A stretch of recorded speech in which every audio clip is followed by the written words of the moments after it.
adalah gembalaku, takkan kekurangan aku.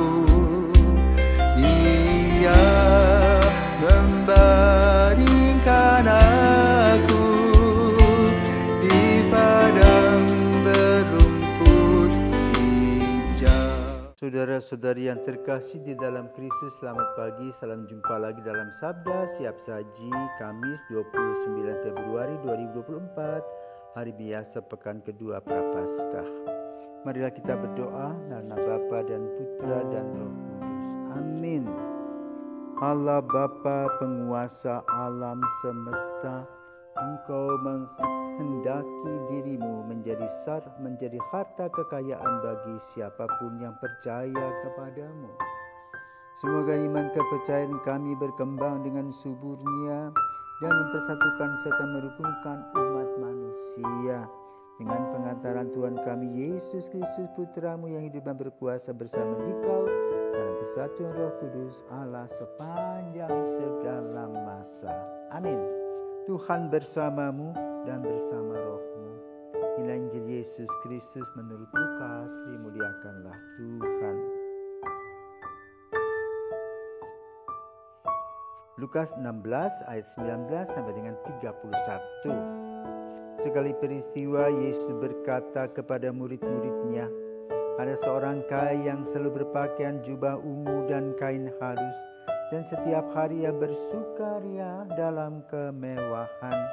Dan ada seorang pengemis bernama Lazarus, badannya penuh dengan borok. Ia berbaring dekat pintu rumah orang kaya itu dan ingin menghilangkan laparnya dengan apa yang jatuh dari meja orang kaya itu. Malahan anjing-anjing pun datang dan menjilati boroknya. Kemudian matilah orang miskin itu, lalu dibawa oleh malaikat-malaikat ke pangkuan Abraham. Orang kaya itu juga lalu mati, dikubur, sementara menderita sengsara di alam maut. Ia memandang ke atas dan dari jauh dilihatnya Abraham dengan Lazarus duduk di pangkuannya. Lalu ia berseru, Bapa Abraham, kasihanilah aku. Suruhlah Lazarus mencelupkan ujung jarinya ke dalam air dan menyejukkan lidahku, sebab aku sangat kesakitan dalam nyala api ini. Tapi Abraham berkata, anakku, ingatlah engkau telah menerima segala yang baik semasa hidupmu, sedangkan Lazarus segala yang buruk. Sekarang ia mendapat hiburan dan engkau sangat menderita. Selain daripada itu, di antara kami dan engkau terbentang jurang yang tak terseberangi, sehingga mereka yang mau pergi dari sini kepadamu ataupun mereka yang mau datang dari situ kepada kami tidak dapat menyeberangi. Kata orang itu, kalau demikian aku minta kepadamu, Bapa, supaya engkau menyuruh dia ke rumah ayahku, sebab masih ada 5 orang saudaraku, supaya ia memperingatkan mereka dengan sungguh-sungguh, agar mereka kelak jangan masuk ke dalam tempat penderitaan itu.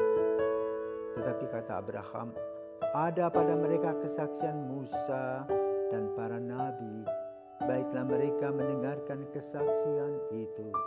Jawab orang itu, tidak Bapak Abraham, tetapi jika ada seorang yang datang dari antara orang mati kepada mereka, mereka akan bertobat. Kata Abraham kepadanya, jika mereka tidak mendengarkan kesaksian Musa dan para nabi, mereka tidak juga akan mau diyakinkan sekalipun oleh seorang yang bangkit dari antara orang mati. Demikianlah sabda Tuhan, terpujilah Kristus. Saudaraku terkasih, baru-baru ini ya, sekitar tanggal 26 Februari 2024 dunia dikejutkan dengan kehilangan seorang bankir terkaya di dunia, yaitu Jacob Rothschild, yang meninggalkan harta sejumlah 5.000 triliun pound sterling, dan dia mendapatkan gelar di Inggris Lord. Apa saja yang dia lakukan? Dia adalah seorang keturunan Yahudi yang bekerja di dalam perbankan. Jadi dia mempunyai program-program yang kiranya diikuti juga oleh bank-bank di seluruh dunia. Karena itu uangnya banyak sekali. Tetapi lalu mereka juga punya foundation untuk membantu banyak orang. Nah, pertanyaan sekarang, Injil pada hari ini membicarakan tentang si kaya dan si miskin. Tapi si miskin yang digambarkan tadi adalah si miskin yang pelit, yang egoistis, yang ingat diri, tidak repot dengan orang lain, yang sombong. Tidak ada hati sedikit pun untuk membantu. Maka digambarkan Lazarus si miskin tadi juga diam di pintu rumahnya juga, dibiarkan saja. Hanya mendapatkan sisa-sisa, bahkan dikatakan anjing-anjing pun menjilat borok-borok, kelewatan. Maka lalu Yesus hanya ingin mengatakan kepada kita, hidup ini jangan kelewatan. Hidup ini cinta kasih, hidup ini akan gratis. Tuhan yang memberi kehidupan kita. Tuhan juga yang memberikan kepada kita karisma untuk mendapatkan sesuatu, pekerjaan, orang bisa membuat program. Itu semua karena penyelenggaraan ilahi. Maka hidup kita harus berbagi. Kalau kita tidak berbagi, artinya harta kita mati. Dan ujungnya apa? Ketika kita mati, barang itu tertinggal di bumi ini, tidak digunakan. Coba digunakan begitu banyak orang yang lapar dan miskin. Bukan dibagikan tetapi dengan sebuah karya. Bukan beri gratis-gratis begitu, tetapi memancing orang untuk mengadakan aktivitas. Maka apa yang perlu diperhatikan di bumi ini? Pendidikan. Masih banyak kita di sekitar kita di Indonesia orang kurang berpendidikan. Atau banyak sekolah tetapi sekolah-sekolahnya tidak bermutu. Tidak membuat anak-anak yang studi atau anak student tadi tidak memahami bahwa hidup mereka ke depan itu harus diisi dengan hal yang luar biasa melalui keterampilan.